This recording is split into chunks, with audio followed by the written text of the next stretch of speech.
quantum state smoothing is the technical title of our paper, as I mentioned. But yeah, but what did an open quantum system do when you weren't watching? The subtitle. So yeah, so this is work with my PhD student, Yvonne Guevara, and I guess you don't need my photo to tell that that's not me, but that's her. And yeah, and so she's just submitted. And so we're both at the Centre for Quantum Dynamics here in Brisbane, Australia. And we also practice work as part of the Centre for Quantum Computation and Communication Technology. There you go. Okay, so it's I've got a little, yeah, I'm going to cover a lot. I hope I get through it. I've never actually given a talk with this much. I mean, talk on this topic with this much information in it. So we'll see how we go. But maybe I want to jump straight into the introduction. So this is sort of putting it in the context for me of where this work came from. Not necessarily the context that will be is the way that all of you will be approaching what I'll be telling you about. But anyway, this is where it came from for me. So I have a quantum optics background, and the traditional way of describing open quantum systems, that is systems coupled to the environment, in quantum optics is according to a master equation, which is where it's just an effective equation for the quantum state, the density operator, the state matrix, for the little system like an atom or atoms inside a cavity or something like that, by ignoring or tracing over everything that's going on outside. Okay, and so it's an approximation, an effective equation where you get this simple Markovian equation, local in time for the state, which this L is a super operator, and right, basically you have a Hamiltonian term and a bunch of irreversible terms. And you don't actually need to know what that looks like. I won't be going into any of those mathematical details, but it's a super operator. Okay. So as I said, that's the traditional way, and which involves ignoring everything that's outside the system. But of course, in experiments, that's not what we actually do. At least in quantum optics, what we do is typically get information about the system we're interested in by looking outside the system. So the system is spewing out energy and information, and we actually put detectors around it, and classical measurement results come out of those detectors, and that's why we learn about the system. So in other words, we don't actually ignore the path, we measure it. So in this approximation, and I'm not going to go into details of quantum white noise approximation, of course, here, what you can do is, what we do mathematically is to model a situation where we can repeatedly measure that path on a timescale much faster than the relevant system evolution timescale. So that essentially the measurement on the bar, even though we can think of it as being continuous, doesn't invalidate this equation here. Okay, so there's essentially no back action in that sense. There's no Zeno effect or anything like that. So we can obtain information about the system continuously, but without changing the average evolution that we would obtain if we weren't doing measurements. Okay, because we're doing the measurements at one step removed. We're doing the measurements on the bar rather than directly on the system. Okay, so I call this monitoring the system. Okay, this indirect, obtaining indirect information about what the system is doing continuously in time. And because of the randomness of quantum mechanics, this yields a stochastic record. And conditioned on that stochastic record, we can talk about the conditioned or conditional state of the system, and which I'll call rho f, and we'll see in a little while y by f, and it's not with a function. Okay. But anyway, this state here, this conditioned state, is a function of the measurement results which we've got so far, and it's going to evolve stochastically because this is a stochastic record, and the obvious example is quantum jumps. I'll tell a little bit more about that. And it's okay. So it's stochastic because the record is stochastic, and in this case, in quantum jumps, the stochasticity in the record is when do the photons arrive. Okay, so that's something that you can't predict beforehand. You can't even predict how many photons we're going to see, and that means that the evolution of the state condition on that is itself stochastic.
then what it will do is stay in the excited state until the click, which tells you that the photon's been emitted, if you like, and then jumps to the ground state. Okay, so it's pure at all times because it just goes straight from here to here, not going through any point in between. On the other hand, there are other more interesting ways to measure the radiation emitted by the atom, which are more difficult experimentally. So there's in particular there's the diffusive type evolution which you can get, which corresponds to homodynamic heterodyne detection. And there, both the energy and the so I've got it here instead of the block sphere picture with my very limited computing skills. I've just plotted the energy and the phase, okay, but it's all on the surface of the block sphere, so the energy is just this axis and the phase is the angle around here. Okay, so under this diffusive trajectory, both of these behave stochastically, but eventually the atoms go towards the ground state, you see. And then there's my favorite detection scheme because I invented it, this particular adaptive detection, which you can do, adaptive homodynamic detection, whereby the energy decays exactly as exponentially in every individual run, and the only randomness is in the phase that this thing picks up if it goes around the sphere. But this is really, I mean, this is not, you don't actually have to know any of this, it's just illustrative of this type of process that I'm talking about. And so the sense in which we, in the ensemble average, we get back to mass equation evolution. So this is just an average over 20 trajectories, as we call them, for the atom in each case. And so you see, so in every case, obviously, for direct detection, the phase is undefined because you're just going from the top to the bottom, so that's always undefined.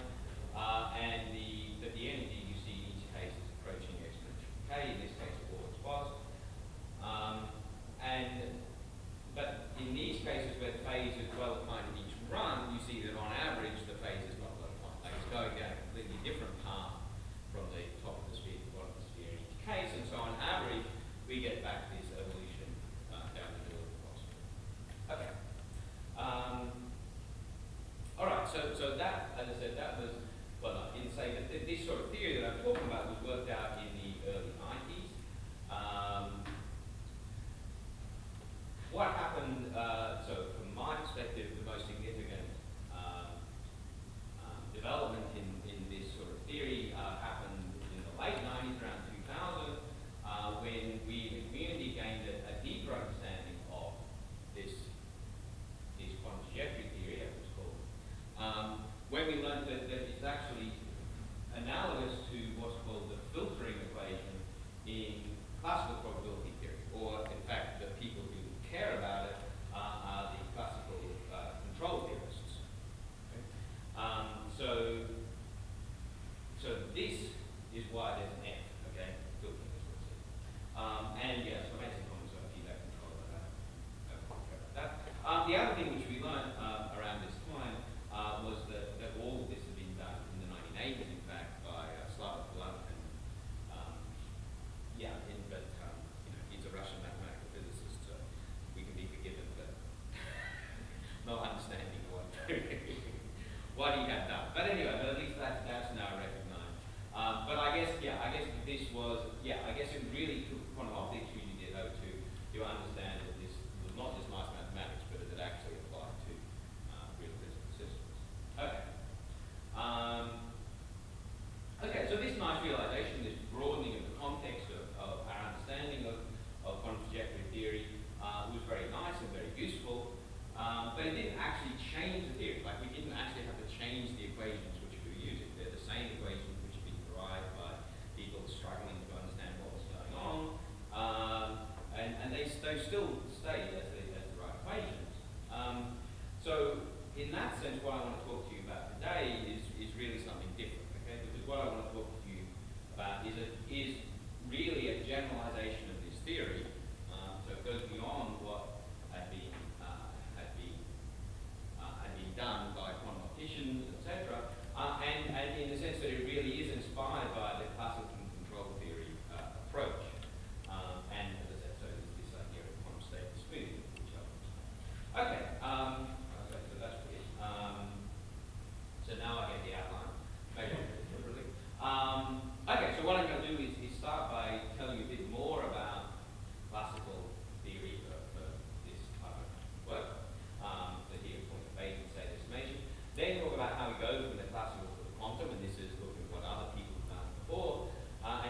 present our formalism, I'll give you an example. Then we'll get into some other weird stuff.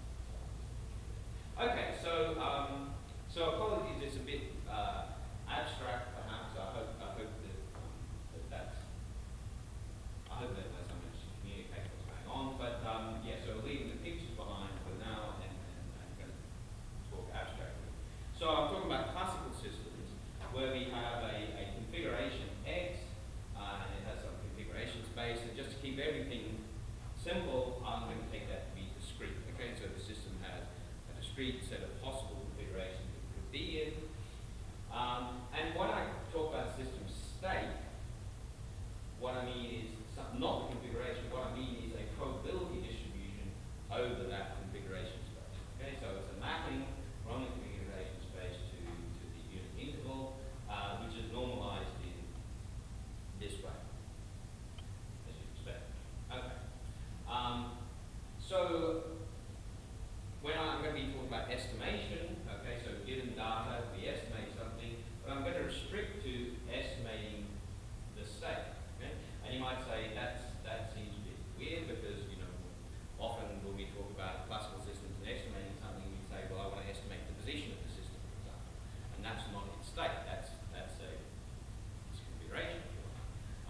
But what I'm going to claim is that state estimation subsumes configuration estimation in the sense that if I want to demand, you know, an estimate of the configuration, I can just demand that the put restriction, you know, that the state that I'm going to estimate has to be a delta function. Okay, and then I can just ask to what's my estimate for a state of this form. So it subsumes configuration estimation, but it's more general, of course, because estimating probability distribution is a more general thing. And so what Bayesian state estimation says is just to use Bayes' rule, essentially. So my probability distribution, so I'm going to have lots of superscripts and subscripts, and they're not always necessarily going to appear in exactly the same way. But a Bayesian estimate of the state is I take by getting Bayes' rule by starting with a prior credence, as I'm going to call it. So this null set is meant to indicate like I have no information, so it's all just coming out of my head. So I have some prior credence about the true distribution or the true configuration. Okay, so this probability that capital P is always a probability. Okay, so to be read the probability of something, except where I sort of twist the rules because we get too awkward. But basically, so that's the probability that the configuration that X, that the true configuration is X. Okay, given nothing, given no information, and multiply that by the so-called forward probability from my data. So the probability that the true data that the true data is equal to Y given X. Okay, multiply those through, and we get the Bayesian state. Okay, hope that's everyone's okay with that.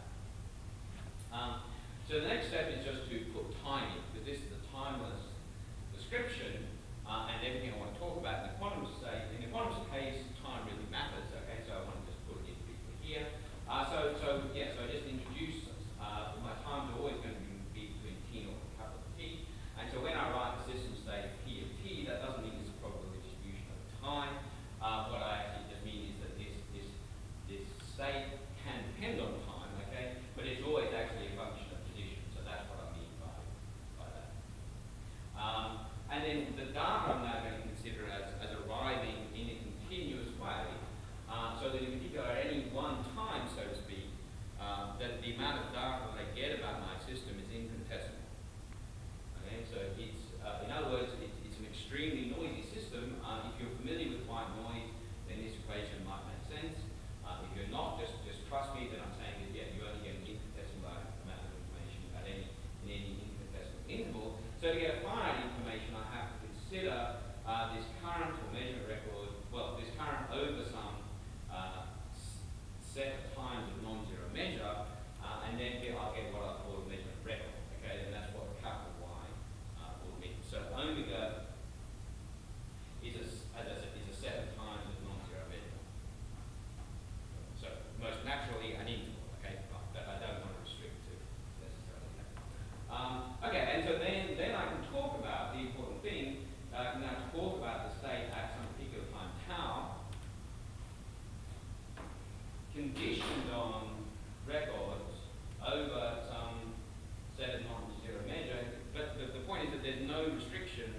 that set has to be prior to the time that I'm interested in. And so, right, so here we go. Most naturally, what am I talking about? If this set is just an interval strictly earlier than the time tau, then what I'm talking about is prediction. Okay, I got some data, and then I want to say what the system state will be at time tau. Okay?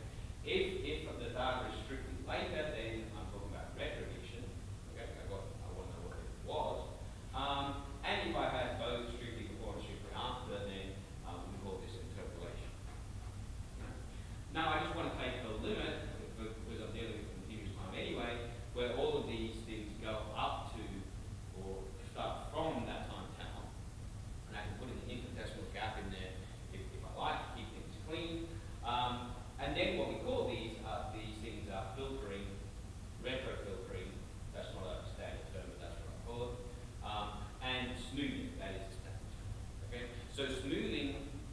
So filtering just means working out the state at time tau given the data up to that time. Okay. Retrofiltering is you've only got data afterwards, and smoothing is given all the data both before and afterwards. Okay.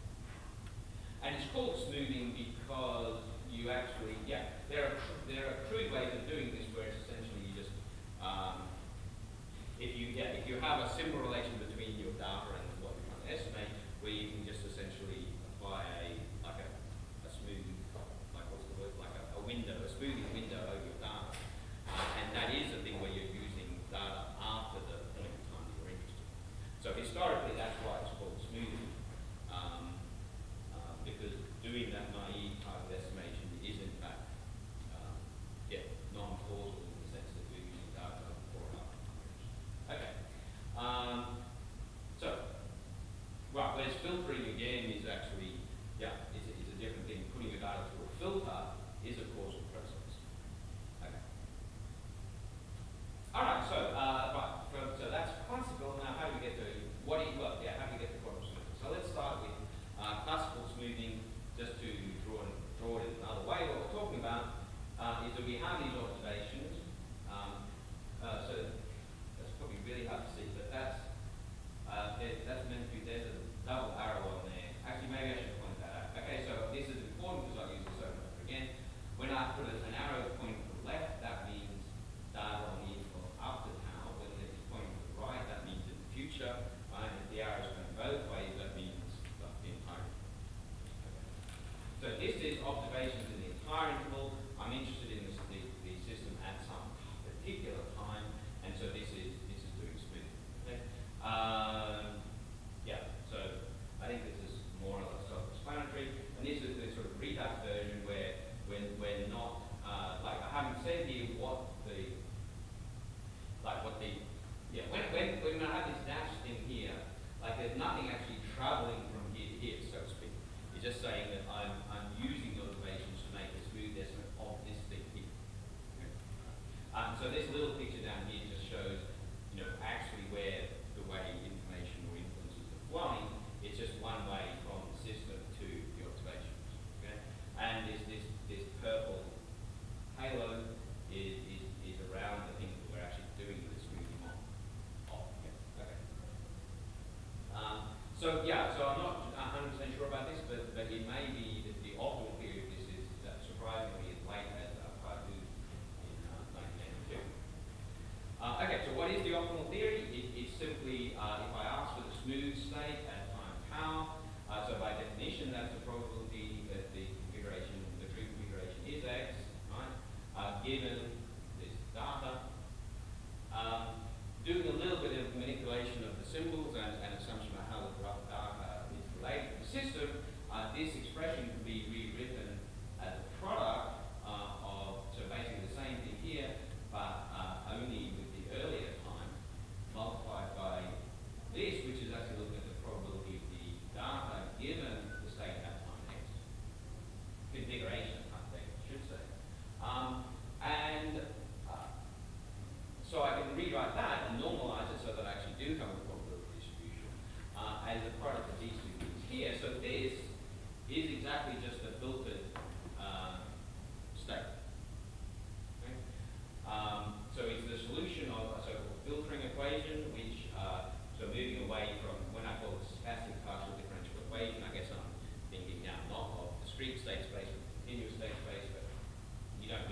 I'm not sure exactly what terminology I should use, but I could say that the configuration of the system at time tau screens off anything earlier.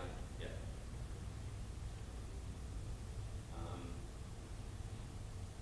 Okay.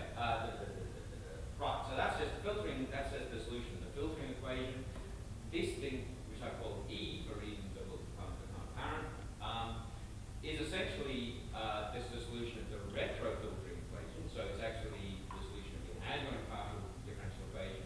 The difference is that what we want to start with at the final time is a completely uninformative price, so one that's flat over the configuration. Then I just evolve that backwards till I get to the time tau, using, and the record over that time will be relevant, right?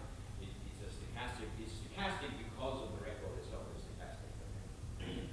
So I hold one forward in time and one back in time, and I get both of those, and I just multiply them together and normalize them, and that's the smooth state. That's right. It's quite a nice formula. All right, so quantum smoothing. All I have to do is take this classical system and replace it by a quantum system, right? So immediately you see there's a difference in the classical. In the quantum case, we have the idea that observation also leads to back action on the quantum system. But you can actually include that in classical systems as well. It's possible to have that situation. But let's just run with it. So there, just to remind you what the classical one was. It's just the filter, the solution of the classical filtering equation and the solution of its adjoint. So I can think of this thing now, this E, actually as a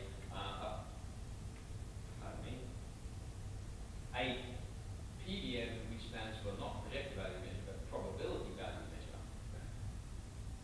Right?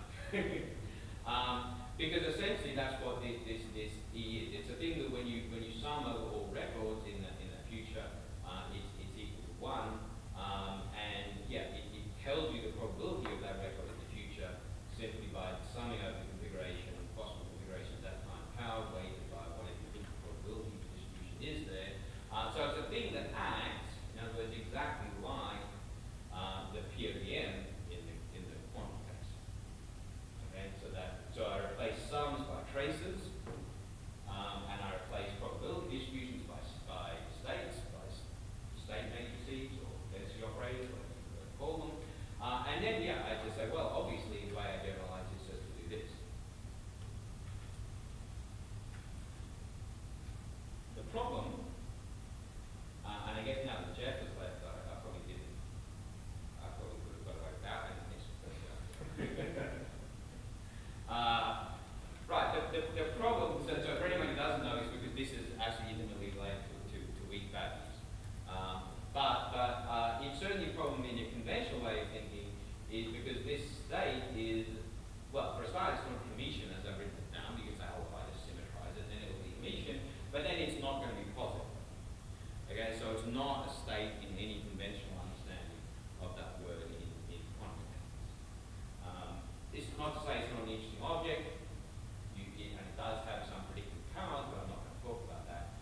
But it's not a state. It doesn't work the same way as classical smoothing. Okay, where it's just a simple multiplication of probabilities to give you a new probability in the middle. That just doesn't work in this case. Okay. So what can we do? Well, one thing we can do is to retreat essentially away from quantum smoothing. Oh, and I should have said that so Mankei Tsang has done an awful lot of work in this area. And so, yeah, as well as stealing his pictures, which I did have on the slide, which I should have mentioned, I'm also referring a lot to work which he did. Okay. But one approach is to do what he did in I think this, it's not the first, but yeah, I think this is the first solo paper, if you have on this topic, is to essentially retreat from quantum smoothing in that sense at all. So he called it quantum smoothing, but I'm going to call it quantum parameter smoothing because in the same way we talk about quantum parameter estimation, it's really just estimating classical parameters through the medium of a quantum system. So the classical parameters influence a quantum system, I measure the quantum system, but I'm interested in classical parameters. When he says quantum smoothing, he really just means quantum parameter smoothing. Okay? So I have some classical system, so it's some parameters x,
can we, is that what we're forced to do? Are we just limited to talking about classical parameters? And obviously, no. And essentially what our idea is to, it's in a sense based on this idea that everything is okay if you are talking about classical parameters. Okay? But we can say that there are classical parameters involved, but ultimately what I'm interested in is the quantum system. Okay? So this is a similar diagram to here, except now I'm going to move this purple fringe down to here and say that what I'm interested in. And I'm also going to make another difference to say that the so-called classical system that I'm measuring here is not just going to be a classical system which is influencing the quantum system. This is actually going to be classical in the sense that I can describe the probability distribution, but they're quantum in the sense that they actually came from this quantum system. So what's going on here is that there's just another observation happening here, right? Continuous observation on this quantum system, but one which is this person over here doesn't have access to. Okay, so there are quantum, there's a quantum jump record or whatever over here, and the person here wants to actually know what the quantum system is by trying to guess what's going on over here that they can't see. So this is the idea that high level, we can say what is a quantum system doing when we're not watching it, because if we're not watching all of it, we're only watching some of it. We'll see how it goes. So in both cases we have back action going on as well as information coming out. So it's certainly much more complicated thing to analyze, but can be done. And so this is was published. Oh, I didn't get around to fixing that. So I should say 2015, late 2015, a PRO with people. Okay, so I should have said that I'm very happy to have interruptions with people. But everyone happy with this? Good. Okay. So be a bit more specific about it. What I'm thinking about is a quantum system coupled to two bars or two groups of bars called A and B, and we'll introduce some actual names of these times. We have Alice, who's going to, well, maybe I didn't actually say. Oh yeah, no. Okay, A. I hate this latex. The way this comes out. So this is an italic A. So that's the bar A or set of bars A, which Alice is monitoring, and that's reading yielding a record O for observe. Bob, or you could think of it as God, right? Is monitoring the other bars, yielding this record U. Okay, so U for unobserved, because it's unobserved by Alice, right? And Bob or God, and more appropriately if it's God, of course, also knows what O is. Okay, knows everything about the system. Right? So Bob's state, so to speak, is the true state of the system. If you'll let me get away with that. Okay, so it's conditioned. So in particular, if one started off with the system in a pure state, then this will be a pure state. Okay, that's what I have to say. Okay, so this is the state that the ordinary filtered state conditioned at time tau on all the records up to that time. Okay, and that's pure, so it's as pure as you can get. You can't have any more information than that. You need conventional quantum way of thinking. Okay, what does Alice aim to do? Alice wants to guess Bob's state, okay, or estimate Bob's state at time tau, but for any tau. So if Alice, in doing this guessing, only uses her observations up to that time, then how should she guess what Bob's state is? Well, she doesn't know what the unobserved record is, so she should average over all possible unobserved records with the correct probability that they would occur given what she has seen, okay, given her observations up to that time. And then multiply by whatever the conditioned state is given those. Does that make sense?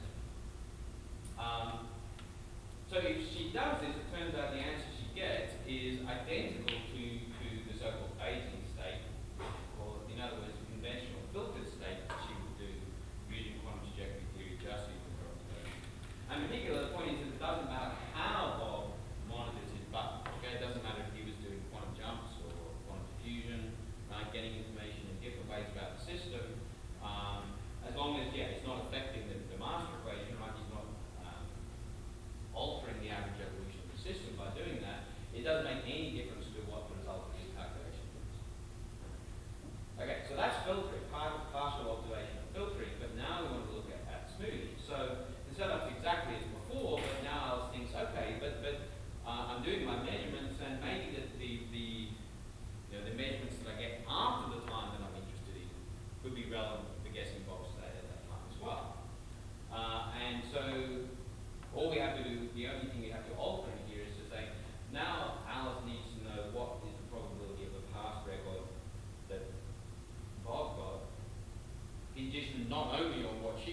So this is this gives a different state from the filtered state.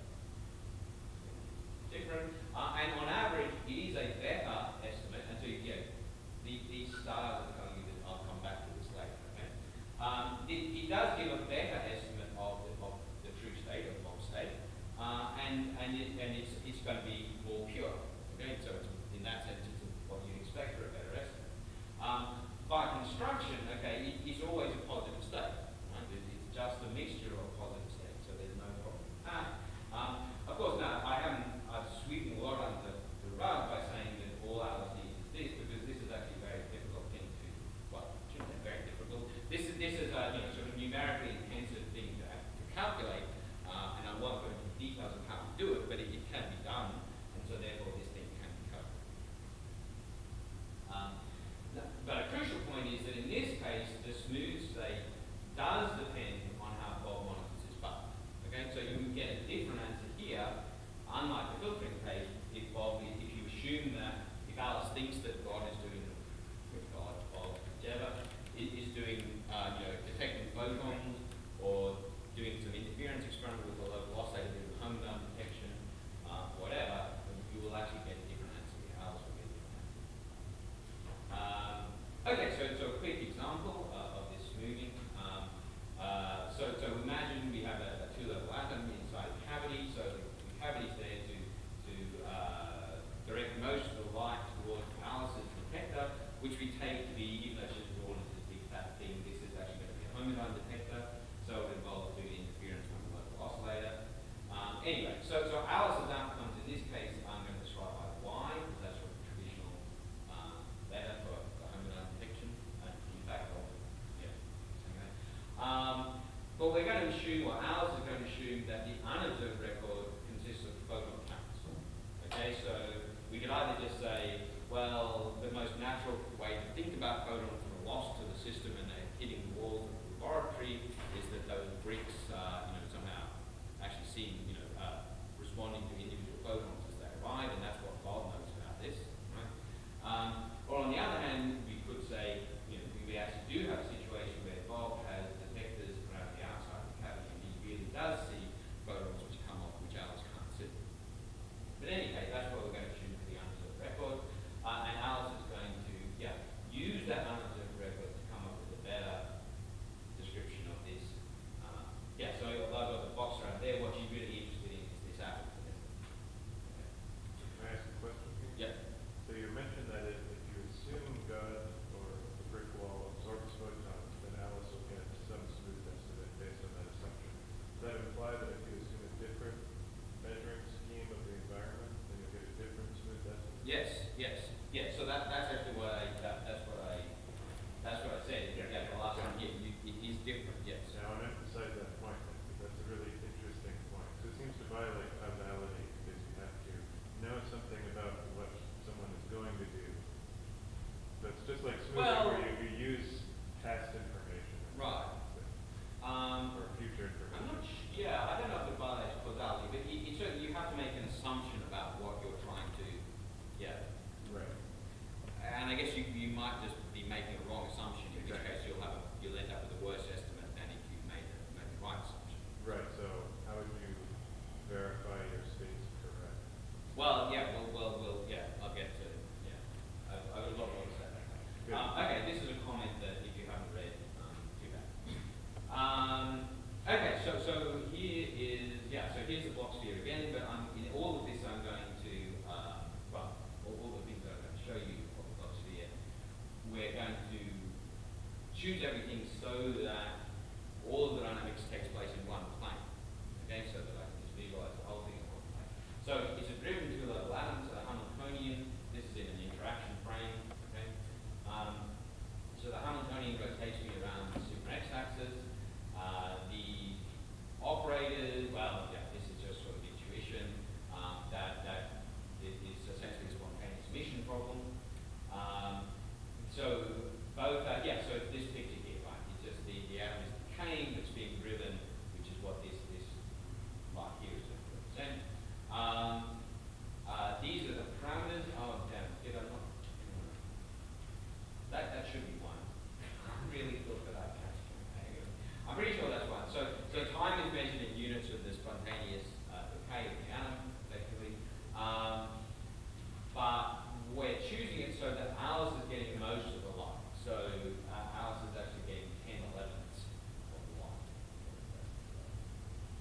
Okay, and Alice does homodyne measurement, and again, yeah, if this equation means something to you, good. If it doesn't, I don't have time to explain.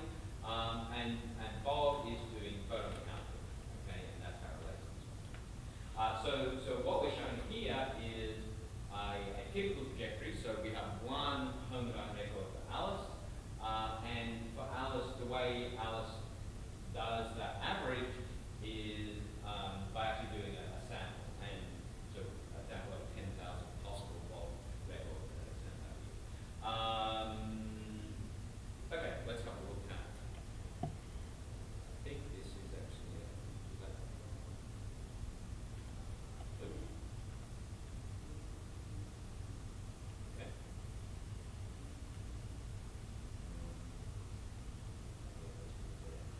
So what I'm plotting here is, or what I will show in a minute, is a movie, obviously, on this block plane, and so as well as showing the state, we also show the fidelity, which I define as, this is sort of important. This is the way I'm defining the fidelity.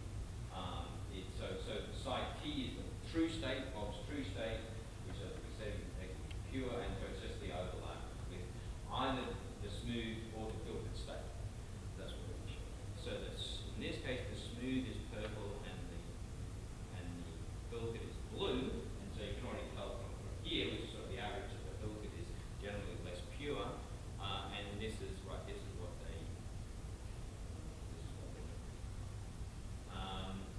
So yeah, so in this case, it's fairly boring. As you see, the God state or Bob state is actually always on the exact outside pure, and the smooth state is very close to that, and the filtered state is rather less pure, as you can see.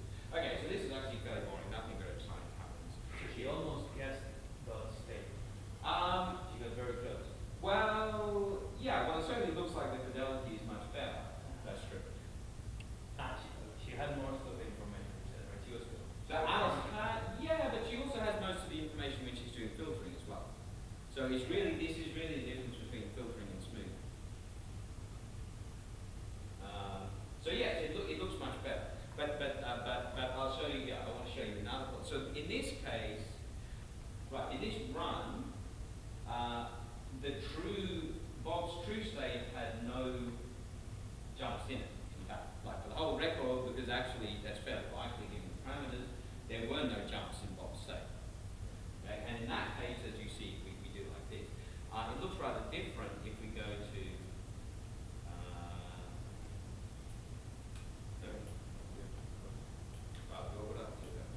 right, okay, let's have a look at this one. So in this case, there is going to be a jump in Bob's pure state, and we'll see what that, how that looks different. So to begin with, it's much the same. The filtered state is, well, actually we can't really see there. Yeah, the filtered state is a little less pure. It's going to take a while to get there, but something weird is going to start happening soon. Okay, right, you see that the smooth state is actually less pure. What's going on? Why is it doing? Oh, right, it's because it knew something was coming up. It knew the jump was coming up. So and you can see it here, that right, it's sort of counterintuitive, but actually fidelity gets worse. But that's because the smooth state, yeah, it knows from the future record that something weird is happening. When the jump actually happens, for both of them, the fidelity goes down. So the smooth state doesn't know where the jump happened. It knows that somewhere around here something weird is going on. Okay? And that's why it gets less confident in what its state is. Okay? Whereas the filtered state has no idea that the jump's going to come. Both of them, the fidelity goes down and the jump actually happens. And then the smooth state actually is a little bit better on the way up than the filtered one is. But you see, yeah, so on average we get a better fidelity. But you counterintuitively, yeah, the fidelity can actually be worse with the smooth state in some runs because of the pre-notion that it has about what's going on. Okay. Okay, so yeah, so here's some averages just to show that what I said is true. On average, it is better.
like Bob's state is pure at all times, so it can't be made any better, so to speak, by looking at information in the future. Still pure. But he has both the forward-moving state and backward-moving state. Bob- Same record. But There's no information for both. Bob has all the information, but if you ask, but in conventional quantum mechanical terms, right, that knowing the past, if you have all the past information, Sure. that's all you need to be able to write down a pure state for the system. So knowing what happens in the future doesn't actually, if you have all the information, that doesn't give you anything more. Unless you go to this weird sort of weak value Right. type of, yeah. Yeah, so conventionally, you know as much as you're going to know about future predictions. Yes. But if you're comparing sort of what Bob knows to Alice's past smoothing, is that the correct comparison, or should Bob also put some information? But I guess I just don't know what we do with that information Yeah, in the that- sense that he already has a pure state. That's part of the question. Maybe there's something to be said there. Possible. Okay. Well, we could talk about that. But I guess I probably have a more mundane explanation, which is just that on average we can say that the filtered state is a better estimate, but that doesn't give you any guarantee about individual runs. Fair. Okay. So what I'm pointing here is the purity of the state. So you see that the filtered state is less pure than the smooth state. When I take this average, you might ask, well, why would I care about purity? What does that tell me? What I really want to know is the estimate. Well, it turns out that I can prove that the expected purity over Alice's records is the same as the expected fidelity between the Bob state and Alice's filtered smooth state. Average over both Alice's record and the possible pure states that the possible Bob records and Bob records that it did. And so this is obviously an easier calculation to do because there's only one ensemble average, not many. I would like not a double one. So because we can prove that, we have to go with what is just the expected purity. But we have numerically verified this as well. So, and technically this is the Joseph fidelity for anyone who knows about the difference, but it will become more important. Well, it's important. Yeah, this is not true if we were taking some other definition that I can explain if anyone wants to. Okay. So another way to look at it, at what the benefit we get from smoothing is to look at the relative purity of recovery on average, okay, which is like how much, like the difference between what you have with filtering, the gap between that and if you do everything, and how much do you close that gap by using smoothing. And as you see that, in this is the best case that we have to show off, and it's around 25 to 30%. If Alice had chosen a different measuring scheme, then it would be less, more like 10 to 20%. Oh, and I should point out, all of these things go to zero at the final time, because then you have no more future records to condition. So the smooth state and the filtered state become identical by that time. Okay, so now we get back to the question. Small thing. Do these things depend a lot on how large a window you take of measurements? Well, I guess we took 5 intervals or 5 ticks or whatever here, 5 gamma -1, just so that would be like we're sort of outside the transient regime. So in the middle, we think this is sort of typical. So we have a larger ensemble. I would expect this would just be smooth and would basically be flat in this middle bit here. Right, and that curve at the very end sort of answers the question. Sort of dying off on a time scale. No, that's because you get to the end. Right, but Yes. two inverse gamma away from that, it basically flatlines. Yeah. So the answer is, if I took it longer, I just have a much longer flat section, and then the end of it. Right. Yeah. So 2 inverse gamma seems to be about the right transient time, where you get as much information that matters. Yeah, I think that's even only one inverse gamma. Right? There are 10 ticks here, it doesn't go up to 1. Oh, I see. So, yeah. Not U inverse gamma should be sufficient. Yeah, exactly. That's what we expect. Yeah. Okay. Right. Okay. So actually, I mean, so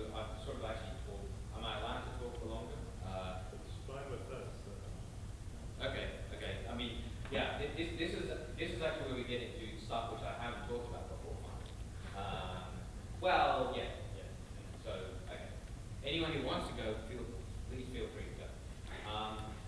But yeah, so essentially here we go right back to the very beginning again, okay, because I want to rethink what is it that we've actually done. So going back to the classical case in Bayesian state estimation, so remember we had this Bayes formula, and I said that, alright, so this is the expression for the Bayesian state. Okay, good, but why this? Why would I take this to be, what's special about this? And there are a number of answers. The sort of obvious answer, you might say, is, well, that is just the true probability distribution. That is the way, that's what the laws of probability say. That is the probability distribution for X.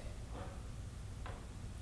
And that's fine. That's the wrong answer.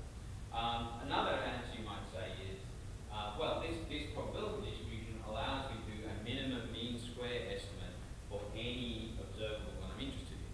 So any function of the configuration, any property, classically, I guess we don't have to talk about observable, we can just talk about property. So any property, that is any function of the configuration that I'm interested in, if I want to get a minimum mean square error estimate for that, I can just calculate the average of that property according to the Bayesian probability distribution. Okay? And that can be shown to minimize this risk. Okay? This risk being, the mean square, the risk being the square. Okay, so this is the error, right? The difference between the true value and the estimate. I square it, and then that's the square error, and then I average to get the mean square error. Okay? And I'm actually averaging with the true probability. So it sort of looks circular, but nevertheless, one can consider other things as going on. So that's one answer. That sort of goes back to talking about configuration property, but I can do something very similar without doing that. And I can also say that this Bayesian probability is also just the minimum mean square error of the true state. Okay, so the true state is a delta function at the true configuration, whatever that is. Okay? And so technically, I would call it the minimum mean sum square error. Okay? In the sense, if I ask, let's look at whatever the P, the probability distribution of state I want to get out of this minimization procedure. So let's look at the square error between that and the true configuration. Sum it over all, just do the sum over all of them, and take the average and say, that's the thing that I want to minimize. What should I choose P to be? And the answer is, I should choose it to actually be this. Okay, that's just mathematical problems. All this presupposes that you know what true is, so that you can make this comparison. I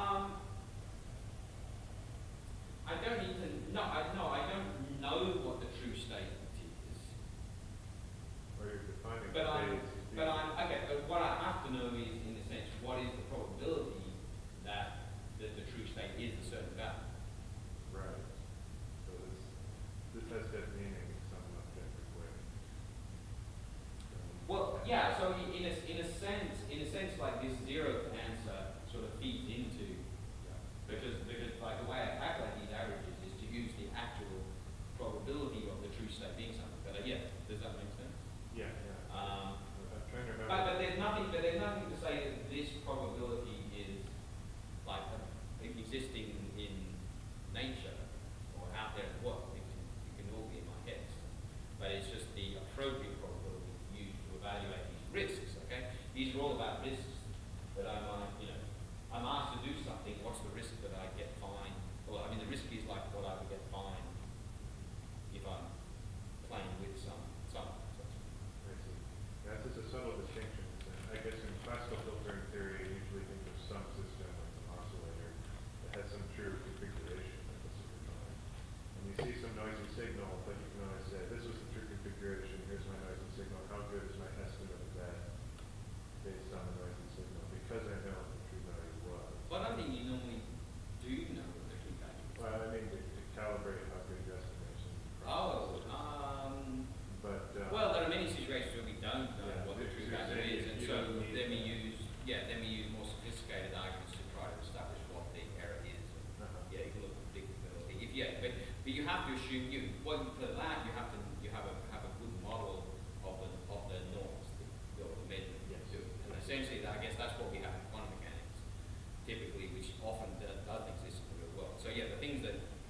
way that quantum mechanicians apply control theory, optimal estimation theory is often different from like real world engineers because they have more concerns with they don't have a clue where their signal is actually coming from necessarily. It's just like, I think this has something to do with this over here.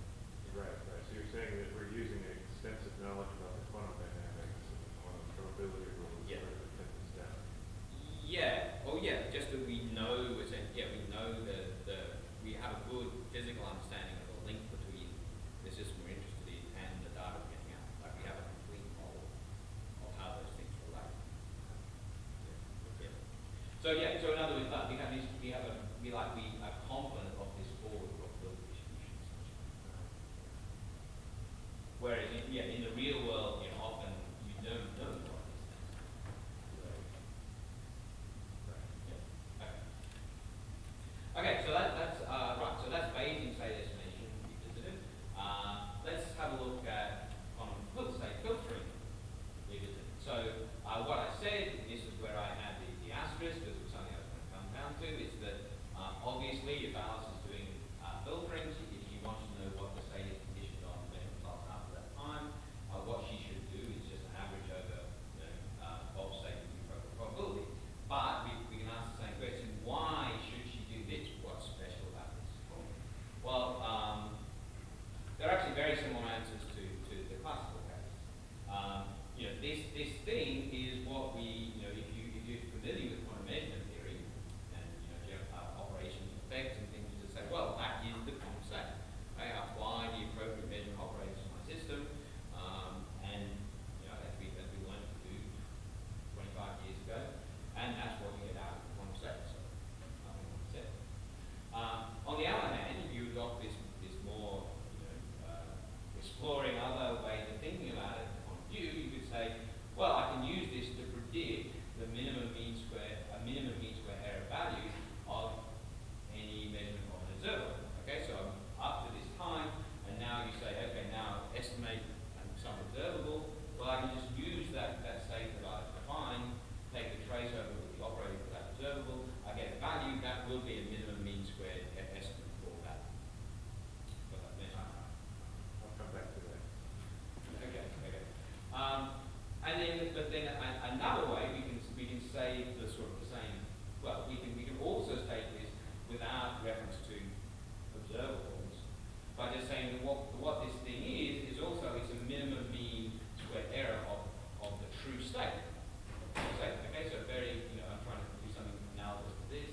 Right, so the true state is Bob's state, which is this. It's not a delta function, but it's a pure state. It's a projector. And instead of having a sum in here, I put a trace in here. So in other words, I look at the difference between rho and the true state, square it, take the trace, and then average over all the possible pure states that might have been according to the probability which I think they might occur.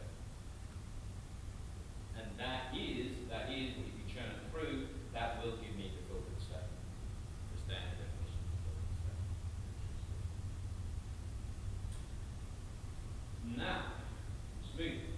Okay, same thing. Okay, so I said, okay, well, we just take the same formula and just change the past O to the past and future O. And that's the thing that Alice should do to write down a smooth state. We could ask, okay, oh, why should Alice do this? So let's say, because this is the standard state which we get from numbers. We don't have quantum measurement theory for measurements in the future. Okay, so that passes. Well, it's what she can use to predict. Because she's talking about a state in the past. Okay, so you can't say, oh, I predict that if you make a measurement on the state in the past, you will get some outcome because you can't make that measurement anymore. The state doesn't exist anymore. The system doesn't exist anymore. So what is it? Well, luckily we do have this last thing to fall back on. To say what she can do is to estimate with minimum mean trace square error the true state, Bob's state. And the point is that is something that we are imagining there is Bob who has this state. Okay, so he has it in his mind, if nowhere else. Right? This true state of the system is something. So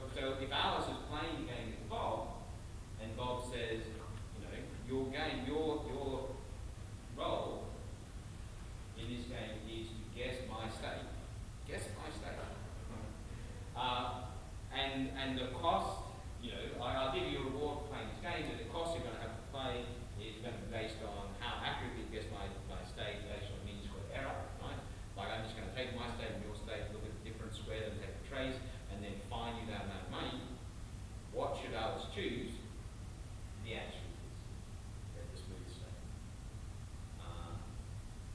Okay, so that's what I think. That's really what the smooth quantum state means. Okay, what the smooth quantum state means.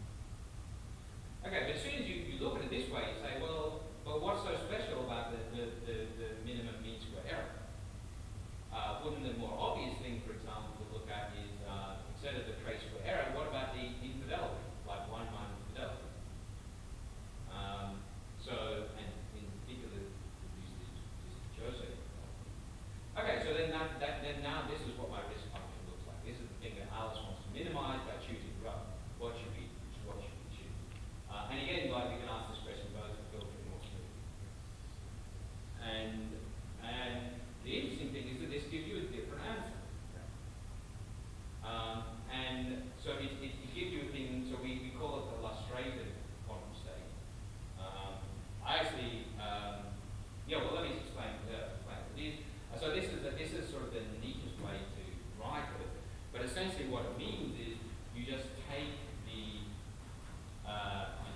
eigenstate of rho, the usual filtered or smooth rho. You take the eigenstate of the largest eigenvalue, and then you just that's it. You report that. That's my best guess. Is whatever the eigenstate of rho is with the largest eigenvalue. Of course, if they're degenerate, then it doesn't matter. But I mean, so this formula works in general, right? If I just keep raising it to higher and higher powers, then the smaller eigenvalues just get smaller and smaller, and I'm left with the largest one. So I illustrated. I was thinking like there are all these words like I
Now, so just to show that it does have a high fidelity. Okay, so this is what we're now showing here. So this is the fidelity of the lustrated smooth state with the true state.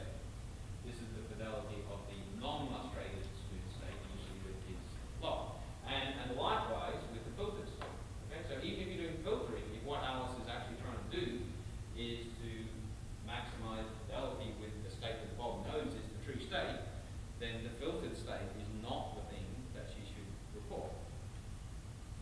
This is different. This is lustrated. Sorry, you're comparing the straightened state to the straightened state above. Oh, am I? In third, I must. No. This is all. Sorry, these are all smooth and these are all filtered. So this is filtered as standard. Sorry, smooth. This is smooth. This is filtered. This is the standard, so to speak, as of 2015 smooth state, right? And this is the lustrated version showing it actually has high fidelity. This is the standard filtered, and this is the lustrated. Okay, but the fidelity to the true state. Fidelity to the true state. Yes. And you can also see that the smooth ones are also generally higher than they are all respectively all higher than the filtered ones as well, as you would expect. So minimizing infidelity, minimizing the infidelity. When your risk function is the infidelity, yeah, you're maximizing the fidelity. Yeah. Yes. Yeah. So this confirms that. Yes, this confirms that. Yes. But